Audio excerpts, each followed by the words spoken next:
Okay, so after you've kind of done this impact assessment, what do we have, what don't we have, where are our gaps, then this is kind of where we're going to come in here and redo the documentation evaluation. And, we've been through this the first time with the original SOX implementation, most of us, so this can be done in a number of different ways. Questionnaires, walkthroughs, you could start with the current SOX grids and talk about updates. And then maybe do the second piece, which is validation, making sure that what we said are the controls actually are the controls. I know sometimes if you talk to two different people in the same department, they may describe how a control works in two different ways. So we want to make sure that we capture what is truly happening. And then gap remediation there, number two.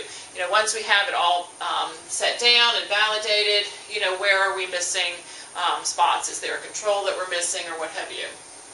Three here, we want to make sure that at this point that we are kind of identifying key checkpoints with the external auditors or regulators or whomever your external stakeholders might be, because we don't want to get to the end of the process and find out that they were looking for something a little different than what we designed, and that we have to kind of go back to the drawing board.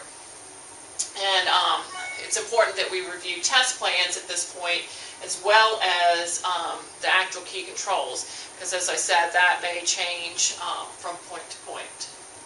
So other considerations here, identify responsibilities. We talked a little bit about this earlier, that controls are always the responsibility of management and the board of directors. Internal audit is often seen as the keeper of the controls, but the controls actually belong to management and to the people who actually perform them.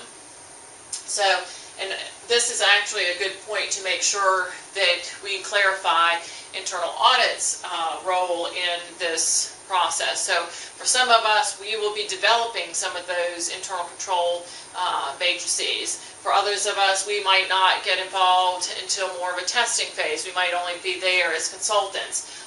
Management might be updating those grids. But this is the time, certainly, to make sure that we know what our involvement is, because we don't want to get to the end of the project and realize that people assumed that we were doing something that we weren't.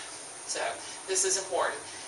And then we talked about the new COSO principles, the 17 principles and the 77 points of focus. We can use these as checkpoints for the first two steps here. So for documentation evaluation, those new COSO principles, as we mentioned, have to be in place for an internal control process to be in place. The points of focus are not required, but are good checkpoints along the way to make sure that we are going in the right direction. And then finally, we talked about this in previous slide, talking about driving continuous improvements. So, as we mentioned, if you've done this with the prior documentation, it makes this process easier, and that's certainly the case going forward. What we want to do is make sure that those plans, that the control grids and the test grids get updated periodically. And there needs to be a documented plan for this. We can't just assume that it's going to happen. We need to have those people identified, who's going to be responsible for each grid, how often they're going to update it, is periodic quarterly, is periodic annually. I don't personally recommend annually, because if you get to the end of the year and updates haven't been made and you've been testing the wrong things all year, then it makes it harder to provide a certification at the end of the year. Certainly, you want to develop a plan for communication of updates to testers.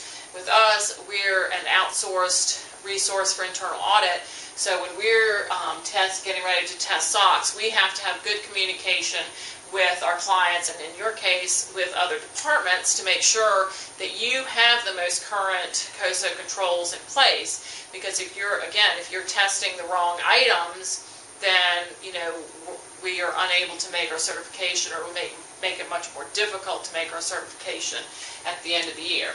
So definitely develop a plan for continuous communication and for updates to testers. So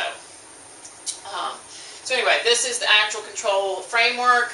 It can be purchased through the IIA Research Foundation bookstore. It has some customizable templates and that type of thing already included. So that would be your next stop for seeing how we move forward. So thank you very much, and I appreciate all your time.